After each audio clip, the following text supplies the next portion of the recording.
हरे कृष्ण कृष्ण कृष्ण हरे हरे, हरे राम राम राम हरे हरे। श्री बृहद भागवतामृतम द्वितीय खंड छठा अध्याय। हम लोग सुन रहे थे अक्रूर जी जैसे तैसे युक्ति छल बल से कृष्ण को लेकर के मथुरा चले गए और उनके विरह में ब्रजवासी अत्यंत कातर हैं। ये बात कृष्ण को भी पता है, इसलिए उन्होंने नंद बाबा से कहा कि पिताजी आप यहाँ से ब्रज में लौट जाइए। तो नंद बाबा तो सोच में पड़ गए, अरे ये कैसे, मैं अकेले कैसे लौट जाऊं। तो उन्होंने बताया कि पिताजी हमारे विरह से कहीं किसी ब्रजवासी के प्राण ना निकल जाएं, इसलिए आप इन गोपों सहित शीघ्र ही गोकुल जाइए। श्री भगवान उवाच पितरादौ भवान यातु गोपवर्गैः सहद्रुतम्। गोप लोगों के साथ में शीघ्र यावन्न म्रियते कोऽपि तत्रत्यो अस्मान बिना जना, हमारे बिना किसी के प्राण ना निकल जाएं, इसलिए गोपों सहित शीघ्र ही गोकुल में जाइए।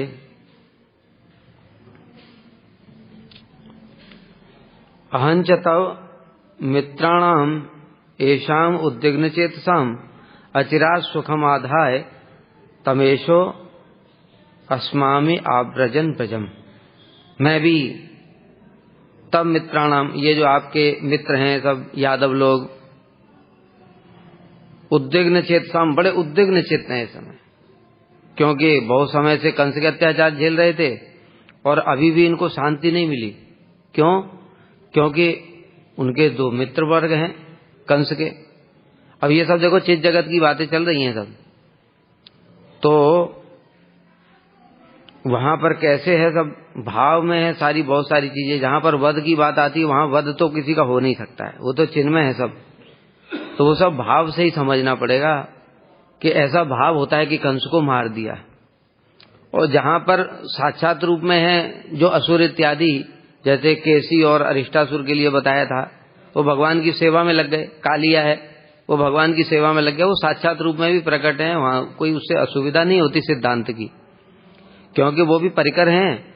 किंतु कृष्ण को वहीं पर आस्वादन कराने के लिए वहां पर इस प्रकार से विपरीत भाव भी कभी कभी धारण कर लेते हैं, लेकिन फिर उनकी सेवा भी करते हैं। केसी आया और ब्रजवासियों को परेशान करने लगा, फिर बाद में कृष्ण उसके घोड़े पर बैठ करके सखाओं के साथ घूम रहे हैं। अरिष्टासुर भी ऐसे ही बैलगाड़ी में बांध लिया उसको और घूम रहे हैं। और कालिया के तो सौभाग्य की कोई सीमा ही नहीं है, क्योंकि कालिया भक्त था। वैसे भी कालिया जो था वो वेदशिरा अश्वशिरा नाम के दो ऋषि थे। वेदशिरा ऋषि थे, वो हिमालय में तपस्या कर रहे थे। उसी समय वहां पर अश्वशिरा आ गए और वो भी वहीं तपस्या करने लगे। तो वेदशिरा ने कहा कि अरे तुमको इतना ही बड़े हिमालय में कहीं और दूसरी जगह नहीं मिली, तुम यहीं आकर के बैठे हो, यहाँ पे मेरे ध्यान में बाधा आएगी। तो वो कहने लगे कि अरे तुम साधु होकर के इतना क्रोध क्यों करते हो। तो ऐसे करके आपस में दोनों में जो है कहा सुनी होने लगी, और उसके बाद में दोनों ने एक दूसरे को शाप दे दिया। उनने शाप दिया कि तुम बहुत क्रोध करते हो अकारण ही, बिना बात के, इसलिए तुम जाकर के सर्प हो जाओ। और उन्होंने शाप दे दिया कि तुम बहुत कौवे की तरह कांव कांव कर रहे, जाओ कौवे हो जाओ। उसी समय भगवान वहां प्रकट हो गए। दोनों भगवान के भक्त थे। भगवान प्रकट हो गए।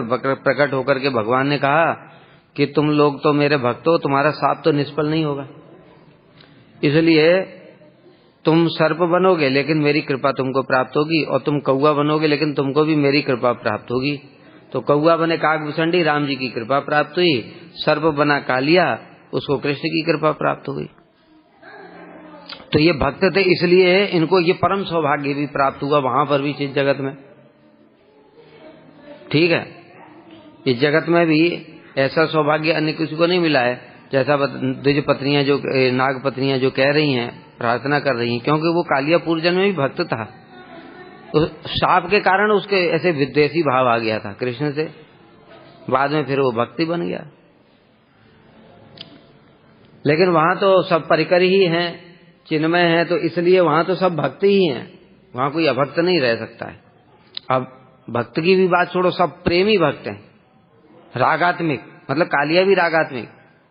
वहां जो साक्षात रूप में विराजमान होगा, केसी, अरिष्टासुर, ये सब भी रागात्मिक ही होंगे। लेकिन कृष्ण की सेवा के लिए इस प्रकार से विपरीत भाव धारण कर लेते हैं। जैसे वहां पर सर्प भी होता है, सर्प, वो सर्प भी रागात्मिक है, लेकिन वो सेवा के लिए ऐसा विपरीत भाव, भयानक रूप। एक समय राधा जी ने कृष्ण से मान कर लिया और जा रही हैं आगे। अब कृष्ण बड़े दुखी हो गए, उतनी देर में वहां सर्प आ गया उनके सामने, एकदम से उसे फन कर, और एकदम से राधा जी भयभीत होकर के कृष्ण से पास में आ गई, उनको गले लगा लिया। तो ये सर्प हुआ कोई? सेवा कर रहा है। तो इस प्रकार से समझना चाहिए, वहां पर प्रत्येक वस्तु ही रागात्मिक है, प्रत्येक व्यक्ति। बताए जब घास वास भी रागात्मिक है तो और दूसरों की तो बात ही क्या की जाए। तो जो सब भी इस प्रकार से वहां साक्षात रूप में विराजमान है, वो सब सेवा के लिए हैं। और जो जहां पर वध की बात आती, भगवान ने उनको मार दिया, तो वहां भगवान मारते किसी को भी नहीं है, क्योंकि वह मार भी नहीं सकते, वो सब चिन्मय जगत है। चिन्मय वस्तु को कोई मार नहीं सकता है, ठीक है। भगवान ने ही ऐसा सिस्टम बनाया है, तो इसलिए वहां वो भाव होता है। पूतना का वध कर दिया ऐसे करके, कंस को मार दिया, क्योंकि वो बार बार मारेंगे तो एक दोबारा कंस फिर कहां से आएगा? एक बार मार दिया तो दोबारा कहां से आएगा? ये लीलाएं बार बार होती हैं, समझ गए। कालिया भी आएगा फिर दोबारा आ जाएगा। स्वरूप ने जब देखा था तो कालिया आया, ये सब लीला देखी, तो स्वरूप से पहले नहीं हो रही थी क्या? इसलिए अहंच तब मित्राणाम ऐसाम उद्विग्न चेतसाम, मैं भी आपके इन मित्रों के साथ में थोड़ा सा इनका उद्विग्न चित्त है, बड़े संकट में, कष्ट में हैं। इनको सुखी अचिरात, अचिरात माने शीघ्र, सुखम आधाय, इनको सुखी करके तमेशो अस्मया ब्रजन ब्रजम, मैं भी जल्दी ही ब्रज में आ जाऊंगा। अगर मान लो नंद राय जी कहें कि तुम्हारे बिना हम कैसे जाएंगे भाई, तुम्हारे बिना तो हम लोग भी मर जाएंगे, इसलिए कह रहे हैं इन यादवों को सुखी करके मैं भी जल्दी ही उस प्रियतम ब्रज में आ रहा हूं। तो मान ले कि तुमको इन यादवों से क्या मतलब है? कहते मुझे कोई मतलब नहीं, कि आपके तो प्रिय हैं, आपके भी तो भाई हैं वसुदेव जी, इसलिए आपके साथ संबंध है, तो इसलिए इनको थोड़ा सुखी करना पड़ेगा। श्री नंदुवाच त्वमन्य दीयोऽसि विहाय यादृशान् कुतोऽपि वस्तुंच परत्र शक्नुयः इति प्रतीतिर्न भवेत् कदापि मे ततः प्रतिज्ञाय तथा मयागतम। श्री नंदराज जी ने कहा, हे पुत्र, मैं जानता हूं कि तुम किसी दूसरे के नहीं हो, मतलब कोई तुमको अपना पुत्र मानने भले ही, लेकिन मैं जानता हूं तुम मेरे ही पुत्र हो, और तुम हमें छोड़कर और दूसरों के होकर अन्य किसी स्थान पर रहने में समर्थ नहीं हो सकते। मतलब कोई कितना भी कह रहे तुम मेरे पुत्र हो, यहीं रह जाओ, चाहे कुछ भी कर ले वो, लेकिन तुम नहीं रह पाओगे हमारे बिना, क्योंकि हमने तो देखा है ना तुम्हें बचपन से। अरे तुम्हारी मैया तुमको अगर खिलाएगी नहीं तो तुम कुछ खाते नहीं हो, तुम्हें स्नान कराने के लिए भी मैया को कराना पड़ता है, तुम्हारी हर चीज तो सब मैया करती, उसके बिना तुम कैसे रह पाओगे? यहाँ थोड़ी कोई इतना प्रेम करेगा। लेकिन मुझे यह बात पहले से समझ में नहीं आई थी कि तुम यहीं रह जाओगे, इसलिए मैंने प्रतिज्ञा की थी कि तुम्हें छोड़कर अकेले ब्रज में नहीं जाऊंगा। यद्यपि मैं जानता हूं कि तुम यहां पर नहीं रह सकते, लेकिन तुम थोड़े दिन के लिए भी रह जाओगे ऐसा भी मुझे पता नहीं था, नहीं तो मैं प्रतिज्ञा क्यों करता उनके सामने। नंद बाबा ने तो सत्य प्रतिज्ञा करी थी ना, सोच करके कि मैं नंद को कृष्ण को लेकर ही आऊंगा। अब यहाँ कृष्ण बीच में ये एक नई बात फैला दी, और नंद 12 चक्कर में पड़ गए, भैया अब मैं क्या करूं? उनको वचन दे करके आया हूं, उनको समझ नहीं आ रहा है। तदृक्ष रक्षात्म समीपतो अस्मान मामुंच निजान कथंचन आत्मेच्छया तत्र यदा प्रयास्यसि त्वत्संगतो याम तदैव भावयम्। इसलिए हे पुत्र रक्षा करो, आत्म समीपतो अस्मान, हमको भी अपने पास ही रख लो। फिर क्यों अकेले कैसे, किस मुंह को लेकर के वहां हम जाएं, हम बताओ। वहां जाते ही पूछेंगे कृष्ण कहाँ है, तो मैं क्या बोलूंगा उनको? और वो फिर बोलेंगे तुम तो वचन दे करके गए थे। यशोदा के तो प्राण ही निकल जाएंगे कि मुझसे झूठ बोला तुमने। इस प्रकार से हमें अपने से दूर मत भेजो, मामुंच निजान, हमें दूर मत भेजो। आत्मिच्छया, जब तुम्हारी इच्छा होगी ब्रज में जाने की, तत्र यदा प्रयास्यसि, तब हम लोग भी त्वत्संगतो, हम भी तुम्हारे संग ही चले जाएंगे। फिर तो हमको अकेले क्यों भेज रहे हो? फिर हम तो सब प्रकार से धर्म संकट में डाल दिया। अतएव हम लोगों को अपने पास ही रख लो। कैसा कष्ट है, हम लोग भी तुम्हारे साथ ही ब्रज में लौटेंगे। मदाशया ते ब्रजवासिनो जना भवज्जनन्या सह संति सासवः गते विना त्वाम मयि दारुणांतरे ध्रुवम विनश्यन्ति सपद्यमि पितः। अब बता दिया यही बात जो हम कह रहे हैं। मद आशया, मेरी आशा से। कौन सी आशा? मैंने जो उनको आशा दी थी, कह रहे यशोदे तुम चिंता मत करो, अभी काम खत्म होते ही मैं कृष्ण को वापस ले आऊंगा। इस प्रकार से जो मैंने इनको आशा प्रदान की थी, उसी आशा से ही ब्रजवासिनो जना, जो ब्रजवासी लोग हैं, उन्होंने प्राण धारण किया हुआ है।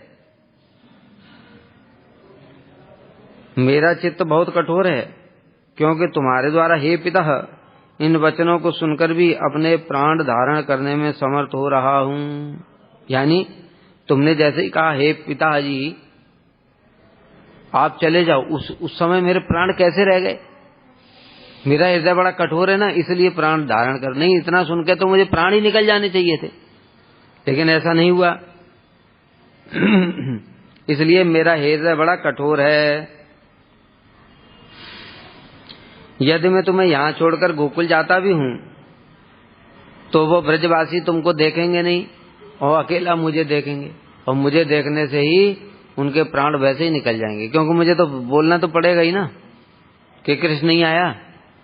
बिना तुमको देखे फिर कैसे, क्या झूठ बोलूंगा मैं?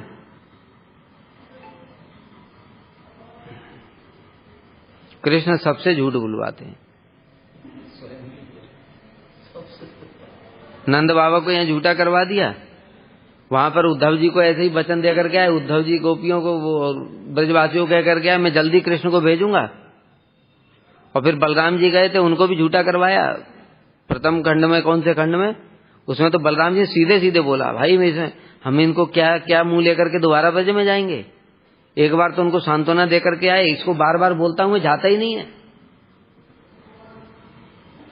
तो इस प्रकार से भैया कृष्ण की बात ही अलग है। देख लो, उनका भजन करने से पहले सोच लो। यदि कृष्ण कहें कि प्रथमतः उन ब्रजवासियों को आश्वासन देने के लिए आप ब्रज में जाइए, तो नंद बाबा कह रहे हैं मेरी प्रतिज्ञा थी कृष्ण को छोड़कर मैं ब्रज में नहीं लौटूंगा, उनको बोल करके आया इस प्रकार। इसी आशा से तुम्हारी माता यशोदा सहित सभी ब्रजवासियों ने प्राण धारण कर रखा है, क्योंकि नंद बाबा झूठ नहीं बोलते। जा रहे हैं, फिर नंद बाबा के भी पुत्र है ना कृष्ण, तो अपने पुत्र को अकेले छोड़ के कैसे चले जाएंगे? तो साथ ही आएंगे, लौटा करके ले आएंगे ऐसे। और यहाँ पर क्यों बोला तुम्हारी माता? तुम्हारी माता कहने कम से कम थोड़ा सेंटिमेंटल हो जाए। अरे तुम्हारी माँ का क्या होगा ये तो सोचो ऐसे, इसलिए ये शब्द प्रयोग किया है। सुदृढ़ संबंध के स्मरण से कृष्ण को स्मरण आया, अरे मेरी माँ तो बिना मेरे रह ही नहीं सकती ऐसे। इसलिए कठोर हृदय वाला मैं वापस लौटने में भी असमर्थ हूँ, अथवा मेरा हृदय अत्यंत कठोर है, क्योंकि हे पिता तुमने ऐसे बोला आप चले जाइए वापस, और तब भी इन वचनों को श्रवण करने मात्र से भी मेरे प्राण नहीं निकले। प्राण निकल जाने चाहिए थे। दशरथ महाराज के तो राम राम करके निकल गए थे, लेकिन मेरे प्राण नहीं निकले। हे वत्स, तुम्हें छोड़कर ब्रज में जाने से वे ब्रजवासी उसी समय प्राण त्याग देंगे। श्रीदाम उवाच, साथ में श्रीदाम भी हैं, नंद बाबा के साथ सखा भी है ना सब। श्रीदाम उवाच गोचारणेन लसति त्वयि गोष्ठभूम्या आच्छादिते तरुलतादिभिरेव यस्मिन् जीवेम येन वयम ईश तमंतरा ते स्थातुम चिरम कथममुत्र भवेम शक्तः। श्रीदाम ने कहा, गोचारणेन लसति त्वयि गोष्ठभूम्याम आच्छादिते, जब हम तुम्हारे साथ गोचारण के लिए जाते हैं, ब्रज भूमि में वन में जब जाते हैं, उस समय तरुलतादिभिरेव यस्मिन्, जब साथ में चलते चलते पेड़ आ गया और कृष्ण पेड़ की ओट में हो गए, अभी तो दूसरे सखाओं को कृष्ण के दर्शन नहीं हो रहा है, उतने में ही वो व्याकुल हो जाते हैं, हे कृष्ण तुम कहाँ चले गए, हे कृष्ण तुम कहाँ चले गए, ऐसे करके व्याकुल हो जाते हैं, करुण स्वर से रोना शुरू कर देते हैं। इतनी देर में सोचो, अरे भाई हम लोग साथ में चल रहे हैं और कोई पेड़ आ जाएगा तो कितनी देर के लिए हमारा आंखों से ओझल रहेगा वो व्यक्ति। सेकंड, 2 सेकंड, 5 सेकंड बस, इतना ही तो। इतने में जब वो उनकी इस प्रकार की दशा हो जाती है, अब आपको छोड़कर हम ब्रजभूमि में चिरकाल के लिए, मतलब पूरा ही छोड़ करके कैसे चले जाएंगे, अभी तो जल्दी ही मर जाएंगे, मतलब यहां से लौटेंगे तो फिर, लेकिन लौटेंगे वहां जाते ही मर जाएंगे। श्री स्वरूप उवाच एवं विक्लवितं तेषां श्रुत्वा तूष्णीं स्थिते प्रभौ ब्रजम जिगमिषां तस्याशंक्य सूरसुतो अब्रवीत। असुरसुत कौन? सूरसेन के पुत्र। कौन बोलेगा? वसुदेव जी बोलेंगे, बोलना ही पड़ेगा। क्यों? ऐसी ऐसी बातें कर रहे हैं नंद बाबा सखा लोग, और सूरसेन के पुत्र वसुदेव जी समझ गए अब तो कृष्ण नहीं रुकेंगे, इतना ये लोग इनको पकड़ करके सेंटिमेंटल कर रहे हैं। तो इसलिए श्री स्वरूप ने कहा, इस प्रकार श्री नंदराज और अन्य गोपों की विकलतापूर्ण उक्ति को सुनकर कृष्ण कुछ देर तक बड़े मौन गंभीर हो गए, सोचने लगे बात तो सही है, ब्रजवासी प्राण कैसे धारण कर पाएंगे। और ये देख करके वसुदेव विकल हो गए, इधर यह मतलब चक्कर पक्का चला जाएगा, इसलिए अभी चुप रहने से काम नहीं चलेगा। तब सूरसेन के पुत्र श्री वसुदेव जी ने कृष्ण की ब्रज में जाने की इच्छा की आशंका से कहीं चला न जाए कहना शुरू किया। श्री वसुदेव उवाच भ्रातर्नंद भवसूनो साग्रजास्यस्य निवृत्तिः भवेत् तत्रैव वसतः सर्वथा अन्यत्र तुभ्यथा। वसुदेव जी बहुत चतुर हैं। क्या उन्होंने कहा, अरे भैया नंद, भव सुनो, अपना पुत्र नहीं बोला, ये मेरा पुत्र। अगर ये बोल देते तो अभी काम गड़बड़ हो जाता, फिर कृष्ण नहीं रहते। इसलिए बलराम सहित तुम्हारा यह पुत्र ब्रज में रहकर सर्वथा परम आनंद प्राप्त करता है और अन्य किसी स्थान पर वास करने से केवल दुखी होता है, ये बात सही है। किंतु उपनयनस्यायं कालस्तद ब्रह्मचारिणौ भूत्वा स्थानांतरे गत्वा दीत्येमो ब्रजम स्थितः। किंतु ये बताओ, अब ये दोनों की उम्र भी तो हो गई उपनयन संस्कार की, इसलिए दोनों के उपनयन संस्कार का समय हो गया है। अतः अभी ये ब्रह्मचारी होकर दूसरे स्थान पर वेद अध्ययन कर लेंगे, फिर कुछ दिन बाद वेद अध्ययन करके वापस लौट आएंगे। अभी इनकी उम्र भी तो है ना, ये उपनयन संस्कार तो जरूरी है। ब्राह्मण क्षत्रिय वैश्य तीनों का उपनयन संस्कार तो होता ही है। इसलिए तुम्हारा ये पुत्र है, उन्होंने कहा नहीं अपना पुत्र है। यहाँ पर ऐसा नहीं होगा, यहाँ पर जब नरवत लीला होगी तो अपना पुत्र बोलेंगे। वहां पर तुम्हारा पुत्र बोल रहे हैं। तो इस प्रकार से वसुदेव जी ने एक दूसरी ट्रिक अपनाई। यदि श्री नंदराय जी कहें कि तो फिर जल्दी ही इन्हें ब्रज भेजो, क्योंकि तुमने अभी कहा कि मेरा यह पुत्र अन्य कहीं स्थान पर नहीं रह सकता है, ब्रज में ही इसको अच्छा लगता है। जब तुमको ये बात पता है तो फिर इसको भेजो जल्दी। तो कह रहे हैं कि हाँ मैं भेज दूंगा, लेकिन देखो विचार करके देखो अभी इनकी उपनयन संस्कार की उम्र है, इसलिए इनको 11 वर्ष के हो गए, 10 साल 8 माह में गए थे, 11 साल के हो गए। अब बलराम और कृष्ण ब्रह्मचारी होकर उपनयन करके ही ब्रज में जाएंगे। यदि श्री नंद जी पुनः कहें कि तो फिर बिना देरी के इसी स्थान पर इनका उपनयन कर दो, मुंडन करके यहीं जनेऊ पहना दो। इसके लिए वसुदेव जी कह रहे हैं कि ये संभव नहीं है, क्योंकि उपनयन ये कोई फॉर्मेलिटी नहीं है। आजकल ऐसे ही हो रहा है, बस मुंडन किया, धागा डाल दिया, हो गया। उपनयन का ये तात्पर्य ही नहीं है। उपनयन का तात्पर्य क्या है? गुरु के पास जाएगा, गुरु आश्रम में रहेगा, ब्रह्मचर्य मतलब नियम पालन करे, यम नियम ये सब पालन करेगा, इंद्रियों का कंट्रोल, मन का कंट्रोल, गुरु की सेवा करेगा। ये है उपनयन का मतलब, यथार्थ तात्पर्य। हम लोगों का उपनयन हुआ, अभी कितने लोग गुरु जी की सेवा करते हैं? किसी को पता ही नहीं यथार्थ बात क्या है, इसका उद्देश्य क्या है। इसलिए सोचते हैं खाली बस मुंडन कराओ, चुटिया रखो, जनेऊ डालो और बस 2.5 बार घुमाओ और मंत्र पढ़ के चल दो। इसलिए तो हमको उपनयन का लाभ नहीं मिल रहा है, क्योंकि उपनयन की जो प्रोसेस है वही तो उपमाने निकट। किसके निकट हुए हम? गुरु जी के निकट। उनके निकट रह करके, उनकी सेवा करके, शरणागत होकर के, तब उनकी जब सेवा करेंगे तब वो सारे शास्त्र और अपने दिव्य गुणों को अंदर संचरित करेंगे। लेकिन ऐसा तो होता नहीं है।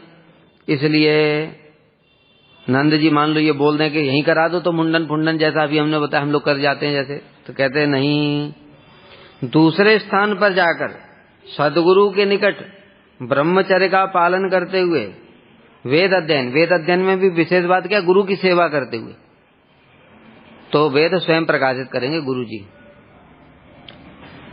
तब ये करेंगे, ये जरूरी है, क्योंकि उसी से तो जो शिष्य है वो सब चीजें सीखता है, और दूसरा उपनयन ये जो तभी सार्थक होता है। इसलिए स्नेह के वशीभूत होने पर भी मैं इन्हें दूसरे स्थान पर भेजूंगा, यहाँ पर नहीं रखो। तुम ये मत सोचो कि मैं अपने स्वार्थ के लिए इनको यहीं रखना चाहता हूं, इसलिए मैं ऐसे तुमसे झूठ बोल रहा हूं। ऐसा नहीं है, मैं इनका हित चाहता हूं, और इसलिए मैं इनको, मुझे तो इनसे बहुत प्रेम है, मैं चाहता हूं यहीं रहें, लेकिन मैं तब भी यहाँ नहीं रखूंगा। मैं इनको ना गुरु आश्रम में भेज दूंगा, और गुरु आश्रम में रह करके ये गुरु जी की सेवा करेंगे, थोड़ा वेद शास्त्र पढ़ेंगे, और तब इसके बाद में फिर ब्रज में आ जाएंगे। अतः इस कार्य में अनुमति प्रदान करना आपका भी कर्तव्य है। अब पुत्र का तो ये पिता का तो कर्तव्य है, वो पुत्रों को पढ़ाए लिखाए, वेद शास्त्र पढ़ाए। अगर तुम अपने प्रेम के वशीभूत होकर के पुत्र को नहीं पढ़ाते तो ये तो स्वार्थ हो गया। ऐसे करके बाबा को फंसा दिया वसुदेव जी ने, नंद बाबा को बातों में फंसा दिया। अतएव इस कार्य में अनुमति प्रदान करना आपका भी कर्तव्य है। पिता के कर्तव्य के अनुसार आपको अनुमति देनी चाहिए। अर्थात इनके उपनयन आदि संस्कार के लिए प्रीतिवस्तः, जिस प्रकार मैं कोई बाधा नहीं दे रहा हूं, मेरी भी इनसे प्रीति है, लेकिन मैं उसमें बाधा नहीं दे रहा हूं इनके उपनयन संस्कार और गुरु कुल में और विद्या अध्ययन में, उसी प्रकार आप भी, प्रीति तो है इनसे, लेकिन आप भी इसमें बाधा मत दो। ये जरूरी चीज है। बाबा क्या करें, बड़ा मुश्किल हो गया। श्री स्वरूप उवाच सम्मतिं वसुदेवस्य वाक्ये स्वस्य त्वत्सम्मतिं कृष्णस्य नंदः संलक्ष्य प्रतस्ते रोदनाकुलः। स्वरूप जी ने कहा, वसुदेव के वाक्यों के प्रति सम्मति देकर कृष्ण ने भी गर्दन हिला दी। ये भी तो है।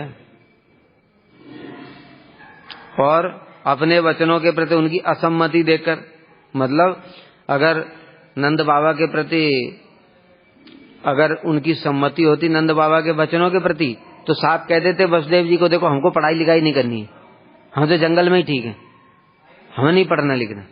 ऐसा तो बोला नहीं उन्होंने। और वसुदेव जी ने जब बोला कि इनको गुरुकुल में जाना पड़ेगा और ये अब जरूरी है, तो कृष्ण भी ऐसे कर दिया। इसका मतलब उनकी सम्मति है। अब क्या करेंगे बताओ।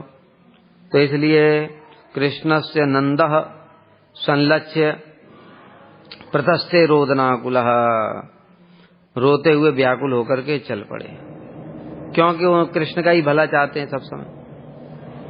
कृष्ण के मुख की ओर देखा, कृष्ण देखा कि नंद बाबा की तरफ नहीं है, वसुदेव जी के वचनों के प्रति ज्यादा सम्मति है इनकी, तो चलो कृष्ण जिसमें संतुष्ट है। अब इस बात पर तो विरोध भी नहीं दे सकते ना, पढ़ाई वाली बात पर कैसे विरोध दे सकते हैं। कृष्ण पढ़ना चाहता है, और सिर्फ पढ़ना ही नहीं होता है, विवाह से पूर्व उपनयन संस्कार होना चाहिए, विवाह इत्यादि भी होना है, बड़े हो जाएगा, और ऐसा वो लोग सोचेंगे। अब ये थोड़ी है कि वहां सब, उनको थोड़ी पता है कि ब्रज में सब समय परकिया रस ही रहेगा, ठीक है ना, वो तो हमको पता है, नंद बाबा को थोड़ी है ये सब। इसके पश्चात नंदराज जी इंगित आदि लक्षणों द्वारा वसुदेव के वचनों में कृष्ण की सम्मति और अपने वचनों में असम्मति जानकर रोते रोते चल पड़े। किंतु उन्होंने सोचा कि कृष्ण मुझे अकेले ब्रज में जाता देख करके विरह से अन्य किसी स्थान में रहने में समर्थ नहीं होगा, तो मेरे पीछे पीछे आ जाएगा, यहां रह नहीं पाएगा, अतः मेरे साथ ही चल पड़ेगा। इसलिए वो ब्रज में थोड़ा थोड़ा चलने लगे, ऐसा सोच करके। ये देखो अभी ये भी प्रेम से व्याकुल होकर के, क्योंकि पहले भी देख रहे थे ना, वो रथ से 2-3 बार कूद गए थे, क्योंकि नंद ब्रजवासियों के बिना रह नहीं पा रहे थे। तो अभी भी यही सोच रहे थे कि अभी तो ये बोल रहा है ऐसे, लेकिन जब हम चलने लगेंगे ना तो ये प्रेम के कारण पीछे पीछे आ जाएगा, इसलिए वो चलने लगे। सब स यादव कुलैर देवो गोपराजम अनुव्रजन रुदद्भि क्रमशो गोपैर्धृतः कंठे अरुदतराम। तब श्री कृष्ण देव अन्य यादवों के साथ साथ नंदराज का अनुगमन करने लगे। अब जा रहे हैं तो फिर पीछे पीछे जा रहे हैं, कृष्ण छोड़ने के लिए जा रहे हैं। वो सोच रहे थे साथ ही चलेगा, तो छोड़ने के लिए जा रहे हैं। फिर जब रोते रोते सभी गोपों ने एक दूसरे एक करके सबने गले लगाया कृष्ण को, तब सब गोप लोग रो रहे हैं, कृष्ण भी रो रहे हैं बड़े व्याकुल होकर के। व्याकुलम कृष्णम आलक्ष्य यासुम संयवर्तयन वसुदेवादयो धीरा यादवा युक्ति पंक्ति भी। कृष्ण की व्याकुलता देखकर तथा ये समझकर कि वे ब्रज में जाने के लिए उत्सुक हैं, वसुदेव आदि धीर यादव युक्तियों का जाल बिछाकर उन्हें वापस लौटाए। जाने चाहते थे कृष्ण भी, जब नंद बाबा सही सोच रहे थे कि जब हम जाएंगे, अभी तो ये मना कर रहा है, जब हम जाएंगे तो ये फिर रह नहीं पाएगा, और हुआ भी ऐसे ही। कृष्ण पीछे पीछे गए, और जब यादव लोग मिलकर के रोने, कृष्ण के सखा उनसे एक एक मिलकर के गले से रोने लगे, तब कृष्ण और धैर्य धारण नहीं कर पाए, फिर उनकी इच्छा हुई मैं ब्रज में ही चला जाता हूं। लेकिन वसुदेव इत्यादि लोग सब यादव पहुंच गए। धीर, वसुदेव के लिए धीर शब्द प्रयोग किया, क्योंकि ये अपने धैर्य खोते नहीं है बड़ी विषम परिस्थितियों में भी। कैसी विषम परिस्थितियों में हम लोग देख चुके हैं। कंस ने देवकी का बाल पकड़ लिया, तलवार निकाल लिया, और तलवार निकाल करके काटने वाला है। ऐसी परिस्थिति में भी वसुदेव ने धैर्य नहीं खोया, साम दाम दंड भेद सब प्रकार से समझाया। कैसी कैसी बातें उन्होंने समझाई। ये कोई बुद्धि नहीं तो ऐसी स्थिति में बुद्धि कहां काम करेगी। पहली बात तो वो समझ गए कि ऐसे तो युद्ध से तो हम जीत नहीं सकते, दंड का तो यहाँ काम ही नहीं है, क्योंकि तो महाशक्तिशाली है। फिर समझाया, देखो ये जगत तुम्हारी महिमा गान करता है, देवता भी तुमसे भयभीत रहते हैं, और देवता वो लोग क्या कहेंगे, अरे इतना शक्तिशाली पराक्रमी कंस, उसने एक अबला छोटी बहन का वध कर दिया, सारे लोगों में तुम्हारी निंदा हो जाएगी। बात तो सही है, अभी प्रतिष्ठा तो चाहिए असुरों को, सारा जगत निंदा करेगा। अबला को मार दिया, बहन को। फिर दूसरी बात यह है कि तुम्हारे शत्रु तो इसके पुत्र है ना, ये थोड़ी है, ये तो तुम तो इसको अपनी पुत्री के समान प्रेम करते हो, तो उसकी कोई चिंता नहीं है, जैसे ही संतान होगी मैं तुमको ला करके दे दूंगा। और वसुदेव जी सत्यवादी थे, तो ऐसे करके इतनी विषम परिस्थितियों में भी उनकी बुद्धि ने धैर्य नहीं खोया। तो इसी प्रकार से यहां कह रहे वसुदेव आदि धीर यादव, बड़े धीर गंभीर धैर्य धारण करने वाले। इसलिए देखा कि सब यहां तो कृष्ण चले ही जाएंगे तो भी धैर्य बना करके जैसे तैसे युक्तियां दी। कैसी युक्तियां? देखो अभी कृष्ण अगर तुम चले जाओगे तो अभी जरासंध आएगा, पक्का आएगा ही आएगा भाई। उसका वो था, उसकी बेटी का पति था ना, दामाद था कंस, और दामाद को मार दिया तो ससुर वो ताकतवर भी है, जरासंध भी कम ताकतवर थोड़ी है, तो इसलिए वो कैसे छोड़ेगा, इसलिए पक्का आएगा और सारे असुरों को साथ लेकर के आएगा। फिर हम लोग अपने प्राणों की रक्षा कैसे कर पाएंगे?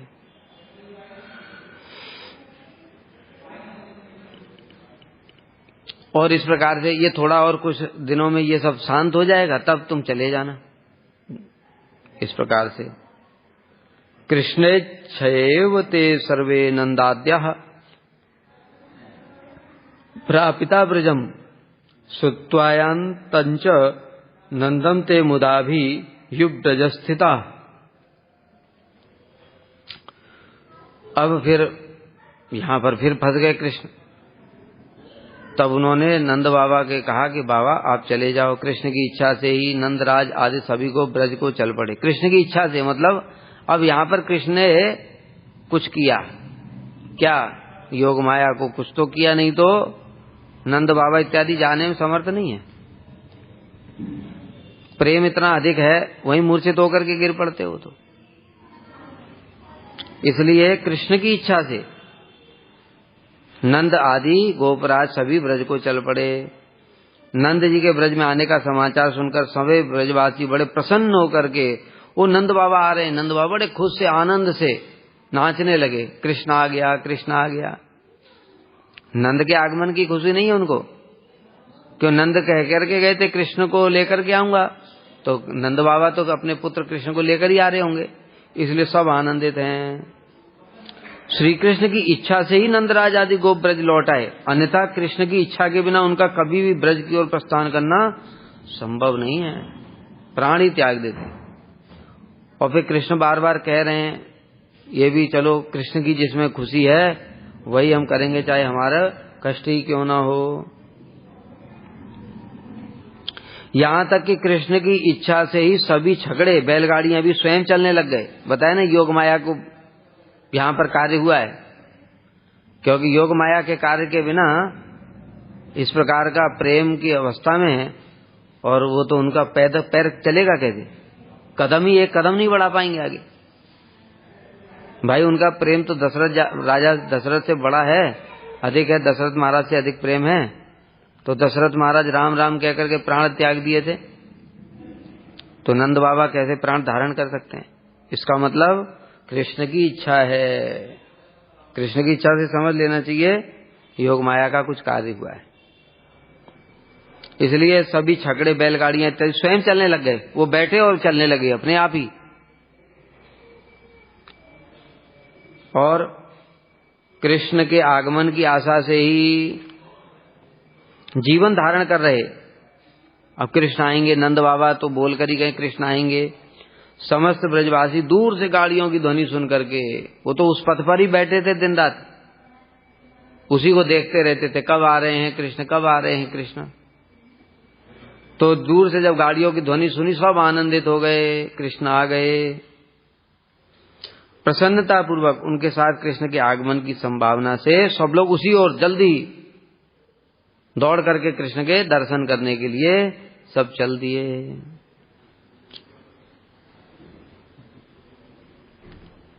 वाञ्छाकल्पतरुभ्यश्च कृपा सिन्धुभ्येव च पतितानां पावनेभ्यो वैष्णवेभ्यो नमो नमः।